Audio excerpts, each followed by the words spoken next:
অন্তর্বর্তীকালীন সরকার কর্তৃক আরোপিত কর ও ভ্যাট জনগণের ভোগান্তি আরও বৃদ্ধি করবে বলে মন্তব্য করেছে বিএনপির মহাসচিব মির্জা ফখরুল ইসলাম আলমগীর। একই সঙ্গে সাধারণ জনগণের উপর কর ও ভ্যাট তথা পরোক্ষ কর আরোপের মতোই এই অপরিণামদর্শী সিদ্ধান্ত অবিলম্বে প্রত্যাহার করার আহ্বানও জানান তিনি।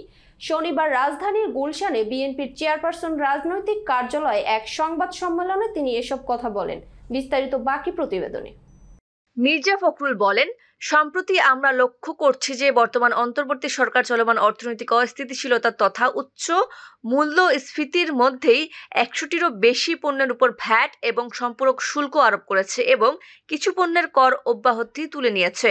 এর মধ্যে রয়েছে নিত্য প্রয়োজনীয় খাদ্যদ্রব্য, পোশাক, ঔষধ ও মোবাইল ইন্টারনেট সেবা। এই সিদ্ধান্তটি সাধারণ মানুষের দৈনন্দিন জীবনে, বিশেষ করে দরিদ্র ও মধ্যবিত্ত জনগোষ্ঠীর ওপর নেতিবাচক অর্থনৈতিক প্রভাব চাপ বাড়াবে।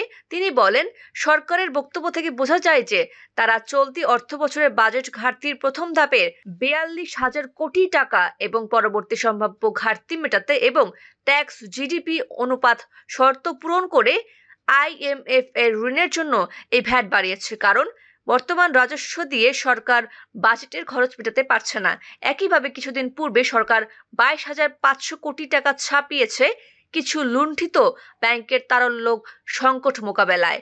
ফখরুল বলেন, আমরা বুঝতে পারি যে আওয়ামী লীগ ফ্যাসিবাদের পরবর্তী সময়ে অন্যান্য খাতের মতো আর্থিক খাতেও বিশৃঙ্খলা ও ভঙ্গুর অবস্থা পরবর্তী চ্যালেঞ্জগুলো সৃষ্টি করেছে। তথাপি বিএনপি বর্তমান অন্তর্বর্তীকালীন সরকারের এমন সিদ্ধান্তে সাধারণ জনগণের জীবনের ওপর প্রভাব নিয়ে উদ্বিগ্ন।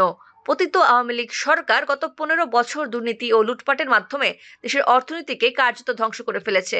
দেশের অর্থনীতি কার্যত ভেঙে পড়েছে।